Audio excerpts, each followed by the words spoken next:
Bismillahirrahmanirrahim. Assalamualaikum warahmatullahi wabarakatuh. Innal hamdalillah nahmaduhu wa nasta'inuhu wa nastaghfiruh wa na'udzu billahi min shururi anfusina wa min sayyiati a'malina. May yahdihillahu fala mudilla lahu wa may yudlil fala hadiya lahu. Asyhadu an la ilaha illallah wahdahu la syarika lahu wa asyhadu anna Muhammadan abduhu wa rasuluh sallallahu alaihi wa ala alihi wa ashabihi wa man ihtada bihadihi wa istanna bi sunnatihi ila yaumiddin wa sallama tasliman katsira, amma ba'du. Ikhwani wa akhawati kaum muslimin, kaum muslimat rahimani wa rahimakumullahu jami'an. Puji dan syukur senantiasa kita ucapkan untuk Allah, salawat beserta salam semoga senantiasa dilimpahkan oleh Allah untuk junjungan dan panutan kita Nabi Allah yang mulia Muhammad sallallahu alaihi wasallam. Ikhwani wa akhawati kaum muslimin, kaum muslimat rahimani wa rahimakumullahu jami'ah. Pada kesempatan yang berbahagia kali ini insyaallah taala kita akan kembali melanjutkan kajian dan pembahasan kita mencoba untuk membaca Kitab Riyadhus Shalihin karya Imam Abu Zakaria Yahya bin Sharaf An-Nawawi rahimahullahu taala, yang pada pertemuan yang lalu alhamdulillah kita telah mulai membahas hadis yang ke-20 dari kitab Riyadhus Shalihin bab taubat yaitu hadis Abu Sa'id Al-Khudri radhiyallahu taala anhu, bahwa Nabi Allah Tabaraka wa Ta'ala yang mulia bersabda, bercerita tentang seorang dari sebelum kita, yakni dari Bani Israel, yang telah melakukan dosa yang sangat besar, yakni membunuh 99 manusia. Kemudian dia hendak bertaubat, menyesal dan hendak bertaubat,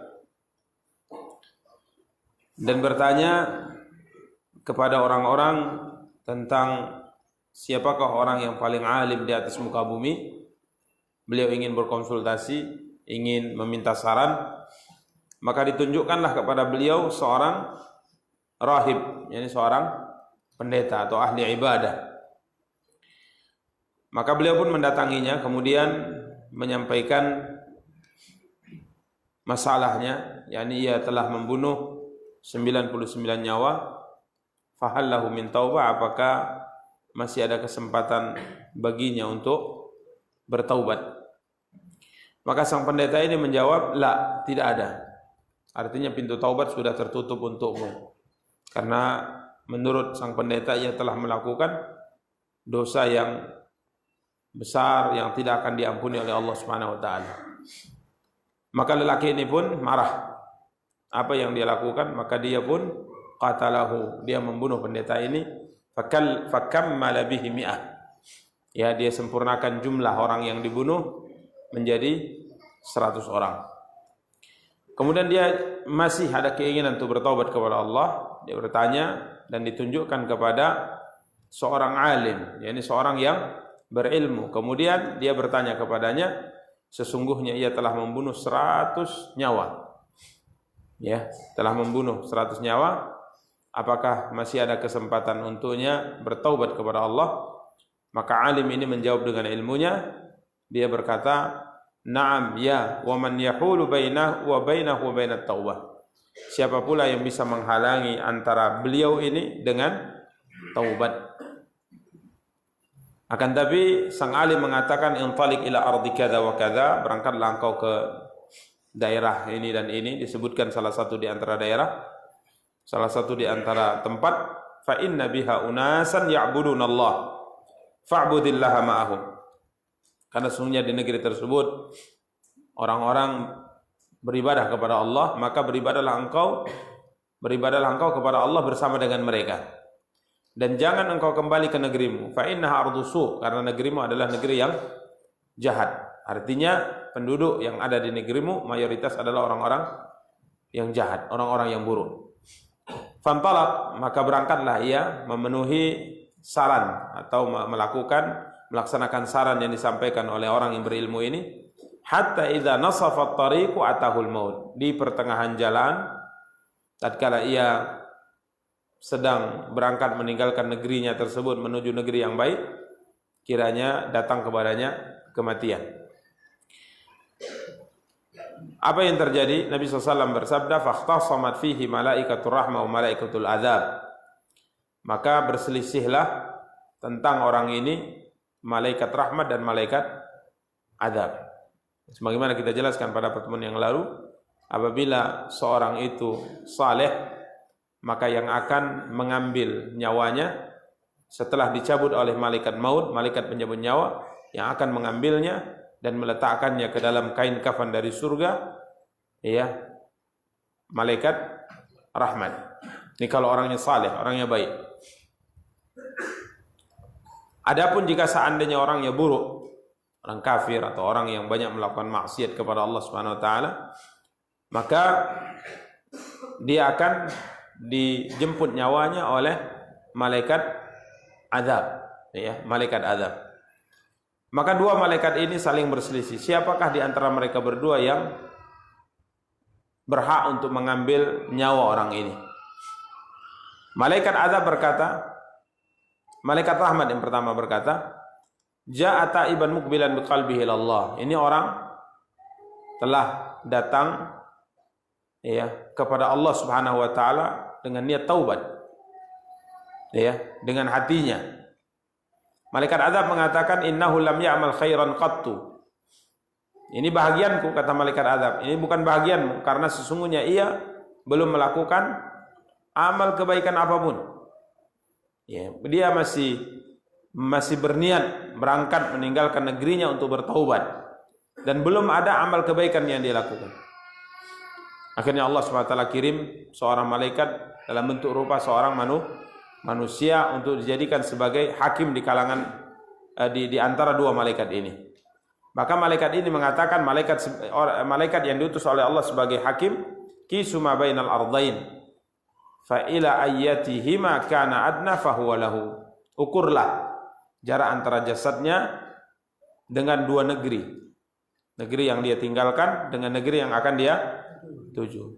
Jasad itu apabila dekat dengan salah satu di antara keduanya, ya, maka itu adalah haknya. Artinya, jika seandainya jasadnya apabila diukur lebih dekat dengan negeri yang dia tuju, negeri yang penuh dengan kebaikan, maka ini adalah hak malaikat rahmat. Namun jika seandainya jasadnya lebih dekat dengan negeri yang ia tinggalkan, negeri yang buruk, negeri yang jahat tersebut, maka berarti rohnya itu merupakan haknya malaikat azab.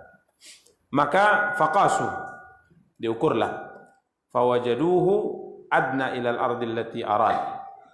Kiranya dia lebih dekat ke negeri yang ia tuju sehingga nyawanya dibawa oleh malaikat rahmat. Dalam sebagai riwayat, Allah Subhanahu wa taala perintahkan agar bumi ini menjauh, yang satunya mendekat.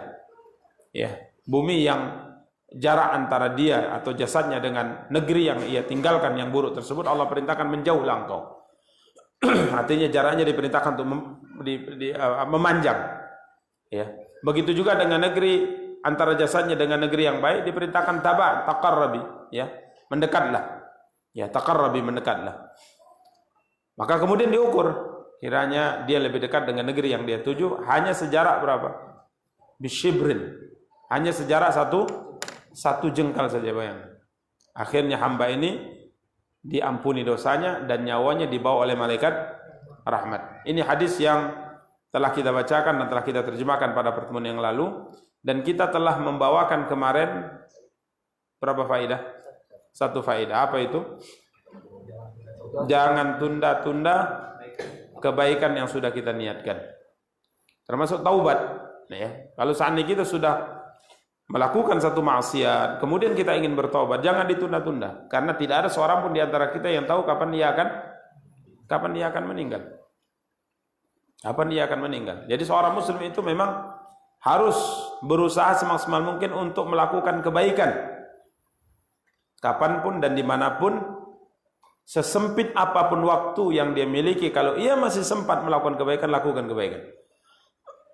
Sampai kemarin kita nukilkan Nabi SAW bersabda, jika seandainya di tangan salah seorang di antara kalian ada sebatang pohon yang bisa dia tanam, sangkakala sebentar lagi akan ditiupkan, kata Rasulullah, jangan ia diam, tanam menjelang sangkakala ditiupkan. Apa maksudnya? Seorang muslim segera melakukan kebaikan. Jadi kalau masih sempat menanam pohon, mungkin hanya beberapa detik sangkakala kiamat akan ditiupkan, kita masih sempat tanamlah. Karena apa? Ini bukan berarti nanti pas hari kiamat mau tiup sangkakala kita nanam, enggak.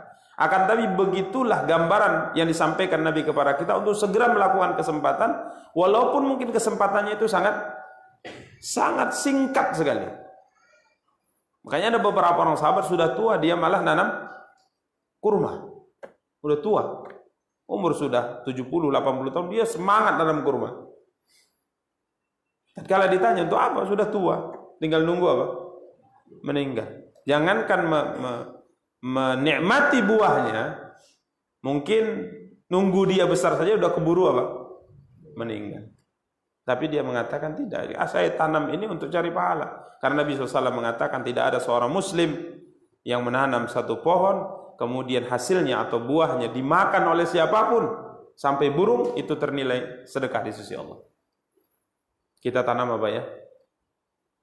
Mangga misalnya, pohon mangga kita tanam. Kemudian mangga ini dimakan oleh manusia. Setiap orang yang menikmati mangga ini dapat pahala kita. Dimakan oleh kelelawar, dimakan oleh tupai, dapat apa? Pahalanya. Nanam padi, dimakan burung, dapat pahala. Lalu Ustaz bagaimana? Perlu diusir enggak?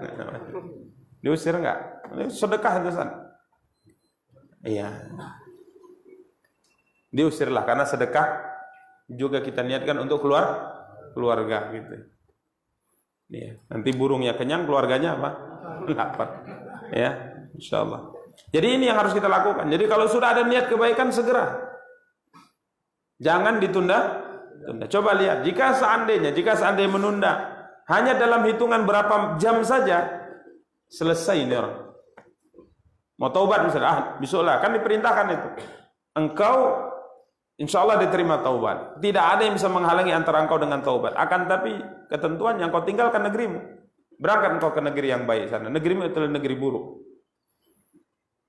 Maka dia langsung berangkat gitu. Jika seandainya dia tunda-tunda, ajalnya sudah dekat. Subhanallah, mungkin dia tidak selamat. Tapi dia berusaha dengan segera untuk melakukan kebaikan sehingga dia meninggal. Kiranya jarak antara dia dengan negeri yang buruk itu dengan negeri yang baik itu perbedaan hanya 1 jengkal. Allah ampuni dosanya, Allah masukkannya ke dalam surga. Ini ikhwani kaum muslimin dan dimuliakan dan dirahmati oleh Allah Subhanahu wa taala. Ya, ini faedah pertama yang kemarin telah kita jelaskan, dan sebagaimana pembahasan ini tentunya lebih mendalam dibahas oleh guru kita kemarin ya. Di mana? Di daurah kemarin di Pondok Pesantren Sabilul Mukminin di masjidnya oleh Al-Ustaz Abu Ihsan. Ya. Kesempatan yang Allah berikan kepada kita itu segera dikerjakan ya. Sebelum datang masa tua, sebelum datang waktu sibuk, sebelum datang sakit, sebelum datang apalagi kematian, sebelum datang apalagi ya? Iya, kemiskinan. Ini harus kita manfaatkan sebaik mungkin ya. Kemudian faedah yang kedua dari hadis yang mulia ini, berbahayanya berfatwa tanpa dasar ilmu. Ya. Keburukan yang akan ditimbulkan bisa kepada yang memberikan fatwa. Atau keburukan itu, bahaya itu bisa dirasakan atau dialami oleh orang yang menerima fatwa. Jadi kedua belah pihak ini bisa tertimpa apa? Darar, keburukan. Ya, bahayanya berfatwa tanpa dasar ilmu. Bahaya ini bisa menimpa yang berfatwa, bisa menimpa yang menerima fatwa. Coba lihat ini, apa keburukan yang diterima oleh sang pendeta tatkala ia berfatwa tanpa dasar ilmu? Game ya, meninggal. Ya selesai, diselesaikan olehnya. Tanpa dasar apa? Tanpa dasar ilmu. Maka hati-hati. Ya. Hati-hati. Berfatwa tanpa dasar ilmu. Akhirnya yang tadinya berniat keburukan muncul, berniat kebaikan muncul niat apa? Buruk. Dia sempurnakan bilangan. Tanggung ya 99, kurang satunya. Akhirnya dia bunuh. Ini berbahayanya berfatwa tanpa dasar ilmu. Kemudian keburukan ini juga bisa menimpa orang yang diberikan fatwa. Ini juga bahaya. Ya.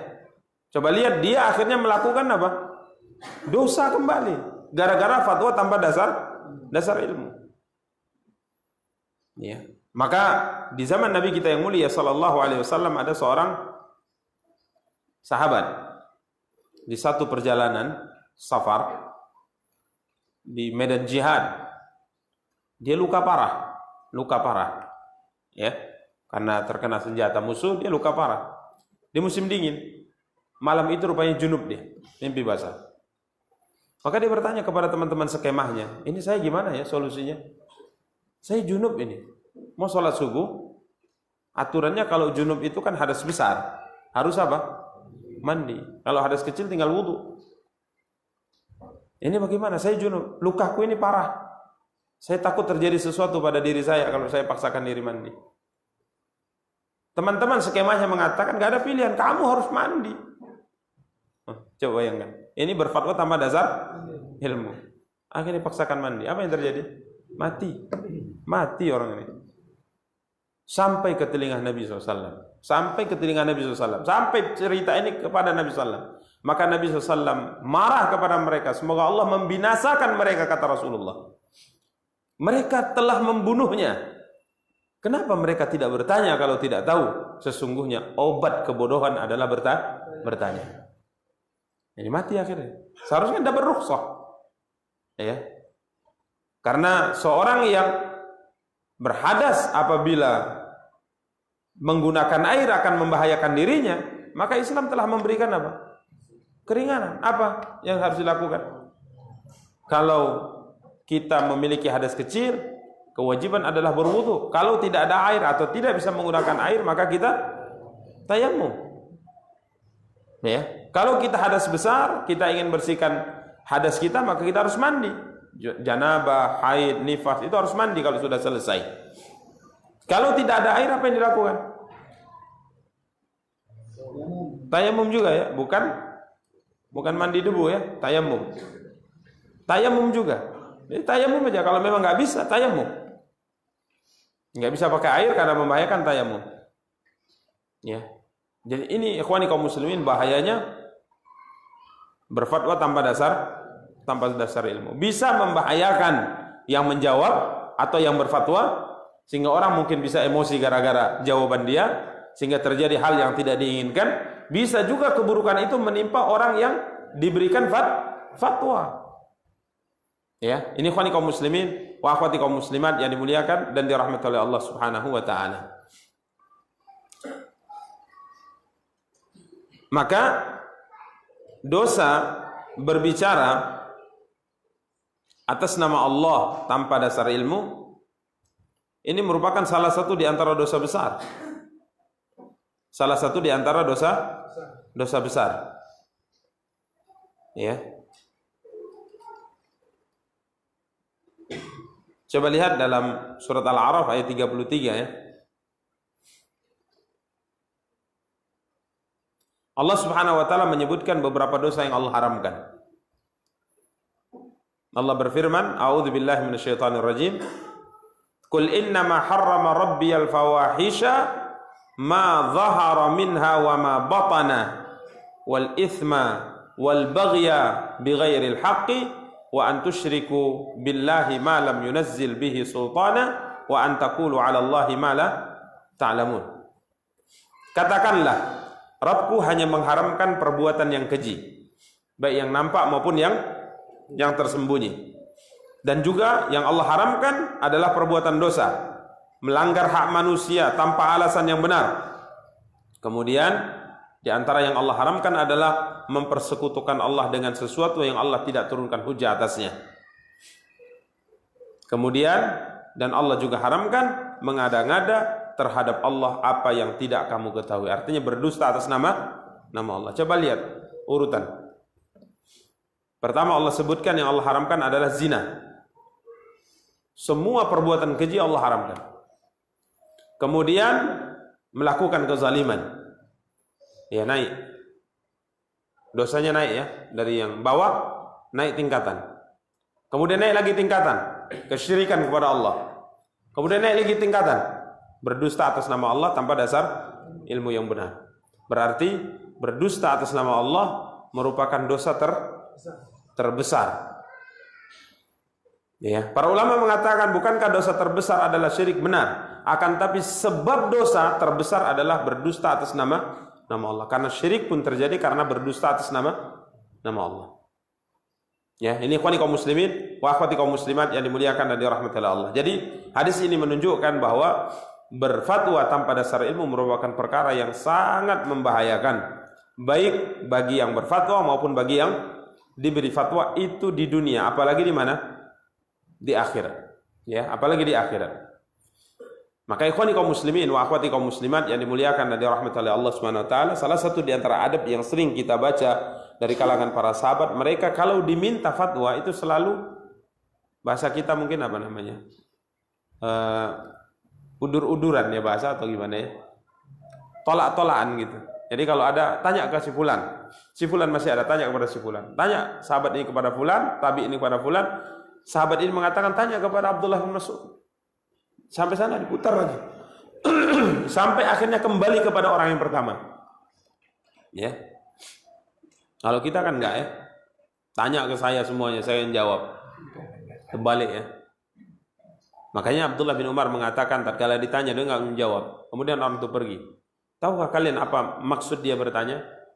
Ditanya, beliau enggak mau jawab. Enggak tahu saya. Ya. Enggak tahu jawabannya. Orang ini paksa terus tanya, dia mengatakan saya enggak tahu. Akhirnya orang ini pergi. Kemudian dia berkata kepada teman-temannya, tahukah kalian apa maksud pertanyaannya? Enggak tahu Aba Abdurrahman. Sesungguhnya dia ingin menjadikan aku sebagai jembatan yang dia gunakan untuk melewati neraka jahanam. Dia ingin lewat neraka jahanam, dibuatnya aku sebagai apa? Jembatan. Kan gitu antum. Kita kadang-kala memaksa ustadz untuk menjawab supaya selamat gitu loh.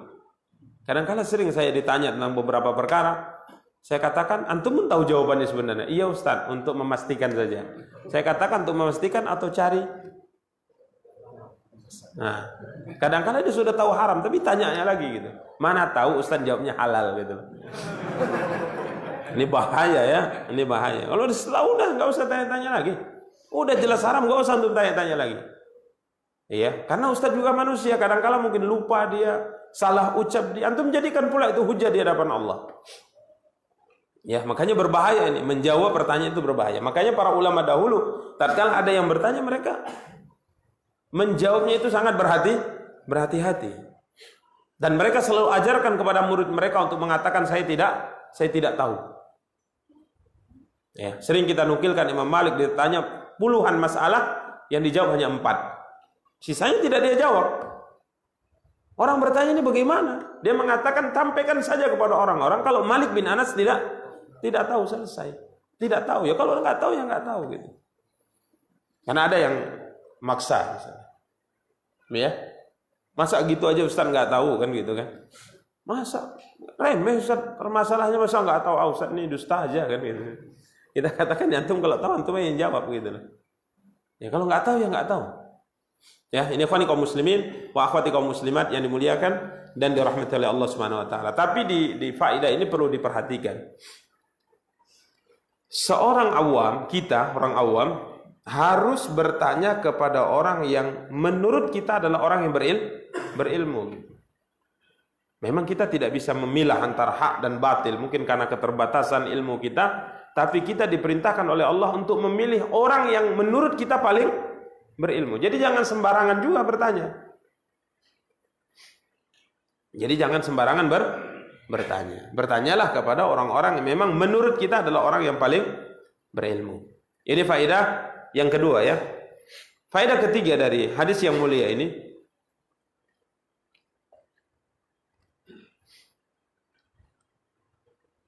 bisa dilihat dari perintah alim ini untuk agar orang ini meninggalkan negerinya. Sembari berkata, tinggalkan negerimu karena negerimu adalah negeri yang jahat. Berpindahlah ke negeri ini dan ini karena di sana orang-orang melakukan ibadah kepada Allah dan beribadah kepada Allah bersama dengan mereka. Faedah yang ketiga menunjukkan bahwa lingkungan sangat berpengaruh pada diri seseorang. Ya, lingkungan sangat berpengaruh pada diri seseorang. Makanya ada ungkapan as-sahibu sahib. Ya, teman itu mempengaruhi, akan menarikmu, mempengaruhimu. Makanya ikhwani kaum muslimin yang dimuliakan dan dirahmati oleh Allah, kenapa dalam Islam ada perintah untuk hijrah? Ya karena sebab ini, di antaranya karena lingkungan itu sangat berpengaruh. Lingkungan itu sangat berpengaruh. Sampai-sampai ada apa yang disabdakan oleh Nabi SAW, ya, Nabi memberikan perumpamaan seorang yang berteman dengan teman yang baik seperti berteman dengan apa? Penjual minyak wangi. Kalau seandainya dia tidak memberikan minyak wangi gratis kepadamu, minimal engkau mencium bau wangi. Ya, kalau tidak dia berikan gratis, maka minimal engkau mencium bau wangi. Ya, semerbak harum di sekitarnya. Sedangkan berteman dengan teman yang jahat, teman yang buruk, sama seperti duduk di dekat pandai besi. Kalau seandainya pakaianmu tidak terbakar karena percikan daripada api yang muncul dari besi yang dia bakar dan dia pukul, minimal engkau mencium aroma yang tidak sedap. Ini perumpamaan sangat indah disampaikan oleh Nabi SAW. Kita berteman dengan perampok misalnya. Mungkin kita tidak berpengaruh, nggak ikut ngerampok memang. Tapi orang pasti akan mengatakan apa? Itu temannya. Ada juga kata perampok di diri kita gitu. Temannya perampok juga, walaupun teman. Makanya Masya Allah, berteman dengan orang-orang baik ini pasti akan mempengaruhi kita. Berteman dengan orang-orang buruk pasti akan mempengaruhi kita. Ya. Sampai sebagian para ulama memberikan satu latifah. Pengaruh selalu bersama dengan orang-orang baik itu luar biasa. Coba lihat binatang yang najisnya paling najis di atas muka bumi. Apa itu? Anjing ya? Anjing. Di mana najis anjing ini berbeda dengan semua najis yang ada di atas muka bumi. Disebutkan oleh Allah memiliki hukum tersendiri. Harus dia apa? Disamak. Najis apapun kalau kita bersihkan, hilang zatnya, dia kembali kepada kesuciannya.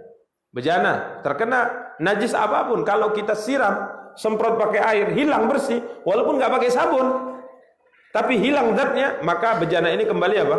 Suci. Beda dengan najis anjing. Apa kata Nabi SAW? Idza walaqal kalbu fi ina'i ahadikum falyaghsilhu sab'an ulahun nabi turab. Kalau seandainya seekor anjing menjilat salah satu di antara bejana kalian, maka hendaknya dia harus mencuci bejana ini sebanyak 7 kali, salah satu di antaranya menggunakan tanah. Harus pakai tanah. Walaupun kita siram sudah tidak ada lagi air liurnya, tapi itu belum suci.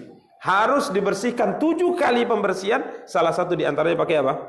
Pakai tanah. Luar biasa, berarti najis yang paling najis. Tapi binatang yang paling najis ini, ikhwan, tatkala ia berkumpul dengan orang baik, Allah abadikan ceritanya dalam surat Al-Kahfi. Coba antum lihat, anjing ini dia berkumpul, dia berteman dengan ashabul kahfi, orang-orang saleh. Allah sebutkan, sayaquluna salasatun rabi'uhum kalbuhum. Ada yang mengatakan ashabul kahfi jumlahnya 3 orang, yang keempat anjing itu, anjing itu. Wa yaquluna khamsatun sadisuhum kalbuhum. Ada yang mengatakan jumlah mereka 5, yang keenam anjingnya. Ada yang mengatakan jumlah mereka 7, yang ke-8 anjingnya tidak lepas disebutkan dalam golongan mereka. Padahal binatang yang paling najis. Inilah manfaat berteman dengan orang-orang saleh. Maka sejahat apapun kita, kalau kita tetap ingin berteman dengan orang baik, insya Allah lama-lama kita baik. Karena kita ini memang diciptakan mudah terpengaruh. Disadari atau tidak disadari, kita sangat mudah terpengaruh.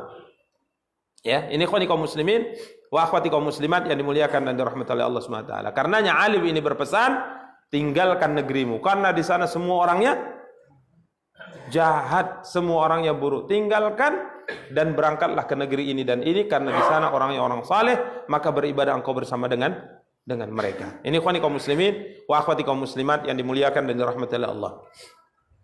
Faedah berikutnya.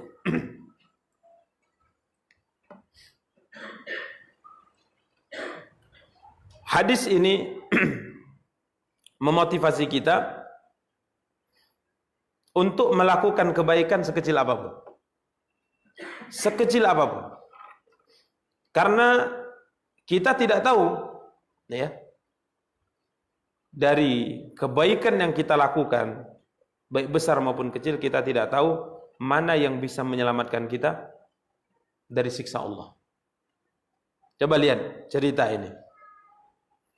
Dia banyak melakukan dosa. Selamat dari semua dosa itu, diampuni dosanya, dimasukkan ke dalam surga hanya karena berniat untuk bertaubat, meninggalkan negerinya, berangkat ke negeri yang baik. Benar kata malaikat azab, dia belum melakukan amal ibadah apapun, belum. Enggak ada catatan amal ibadah. Dia orang yang paling jahat, kerjanya melakukan dosa, maksiat, membunuh 99 tambah 100 setelah dia bunuh. Dan dia tidak melakukan amal kebaikan apapun kecuali berniat untuk taubat, dia tinggalkan negerinya, pindah ke negeri yang baik. Subhanallah, karena sebab itulah akhirnya dia selamat.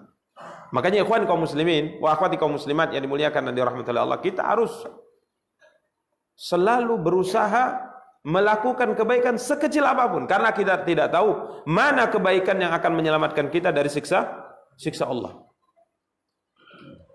Ya. Kadangkala kita sholat banyak, kita sedekah banyak, kita puasa banyak, rupanya masuk surga bukan karena itu. Kita nggak tahu. Sholat kita kalau mau kita hitung-hitung gimana? Kan belum tahu kita. Sampai-sampai Nabi SAW mengatakan ada seorang hamba yang sholat 60 tahun tidak diterima sholatnya oleh Allah. Kenapa? Memang rukuknya sempurna, kata Rasulullah SAW, yutimmu ruku'ahu wala yutim sujudahu. Dia sempurnakan rukuknya, tapi sujudnya tidak dia sempurnakan. 60 tahun dia salat tidak diterima oleh Allah. Tapi dia mungkin bisa selamat dari bab lain. Ya, makanya apapun kebaikan yang bisa kita lakukan, kerjakan. Karena kita nggak tahu, mungkin disitulah tempat kita. Karena sebab itulah akhirnya kita selamat dari siksa Allah SWT. Sering kita sampaikan faidah seorang pelacur yang berjalan di tengah padang pasir, kemudian haus, turun ke bawah ke sumur, kemudian minum. Ini tengah padang pasir panas ya. Haus, turun ke sebuah sumur, fanazala bi'ran, kemudian dia minum, turun sumur, kemudian minum. Sampai selesai dia minum, dia naik ke atas. Ini pelacur ini. Sampai di atas dia lihat seekor anjing yang menjilat-jilat tanah karena kehausan. Maka di hatinya berkata, anjing ini kehausan sebagaimana yang aku rasakan tadi. Akhirnya dia turun ke bawah, dibuka sepatunya. Sepatu yang selalu dia pakai untuk menuju tempat-tempat perzinahan. Dia turun, dia buka, kemudian dia ambil air dengan sepatunya, naik ke atas, dia minum, dia beri minum apa? Anjing tadi. Allah berterima kasih kepadanya dan Allah ampuni semua dosanya. Sekedar memberi minum, ini remeh. Nabi SAW bercerita seorang yang melewati satu jalan, kemudian dia lihat ada penghalang di jalan tersebut menghalangi manusia, dia turun dari kendaraannya, kemudian dia berkata, aku akan pinggirkan gangguan ini dari jalan kaum muslimin yang aku berharap masuk surga karenanya. Subhanallah, Allah berterima kasih kepadanya, Allah ampuni dosanya dan Allah masukkan dia kemana? Ke surga. Makanya kita tidak tahu amal mana yang menyebabkan kita masuk ke dalam surga. Bisa saja mungkin seorang wanita masuk surga karena satu malam susah lagi tidur, anaknya nangis, dia ambilkan air ke dapur kemudian dia beri minum. Karena sebab itu dia masuk surga. Bisa terjadi. Makanya ikhwani kaum muslimin yang dimuliakan dan dirahmati oleh Allah, jangan pelit melakukan ibadah sekecil apapun. Karena Nabi SAW mengatakan sesungguhnya surga dan neraka itu lebih dekat dari kalian daripada tali sandal kalian. Apa maksudnya?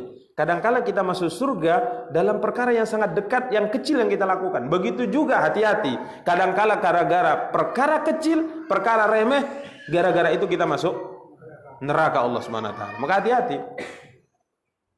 Wanita yang mengikat kucing, dia ikat kucing, kemudian kucing itu mati. Apa kata Nabi SAW? Seorang wanita disiksa gara-gara seekor kucing yang dia ikat. Tidak dia beri makan, tidak dia beri minum, sampai akhirnya mati. Akhirnya Allah masukkan dia ke dalam apa? Neraka. Gara-gara ngikat kucing masuk apa? Neraka. Bahkan dalam hadis, gara-gara mengorbankan seekor lalat masuk neraka dalam hadis. Korban seekor lalat masuk neraka. Ya, maka hati-hati. Jadi neraka itu sangat dekat. Surga itu sangat dekat dengan kalian, kata Nabi. Bahkan lebih dekat dari tali sandal kalian. Maksudnya apa? Maksudnya ada amal-amal tertentu yang mungkin kalian lakukan, kalian anggap remeh. Kadangkala dia bisa menyebabkan kau masuk surga, bisa pula kadangkala menyebabkan kau masuk ke dalam neraka, waliyadzubillah. Makanya ikhwani kaum muslimin, jangan pernah tidak bersemangat di dalam melakukan ibadah sekecil apapun. Ada kesempatan lakukan, ada kesempatan lakukan, walaupun mungkin adalah amal-amal yang remeh. Senyum dengan teman, membantu mengangkatkan barang teman, membonceng teman, itu masya Allah pahalanya luar biasa. Jadi lakukan semaksimal mungkin kebaikan semampu kita, karena kita tidak tahu mana dari amal kebaikan itu yang menyebabkan kita selamat dari api neraka dan menyebabkan kita masuk ke dalam surga Allah Subhanahu wa taala. Demikian ikhwani kaum muslimin wa akhwati kaum muslimat, semoga yang kita sampaikan ada faedahnya. Kita cukupkan, insyaallah kita lanjutkan pada pertemuan yang akan datang. Subhanakallahumma bihamdika asyhadu an la ilaha illa anta astaghfiruka wa atubu ilaika. Wassalamualaikum warahmatullahi wabarakatuh.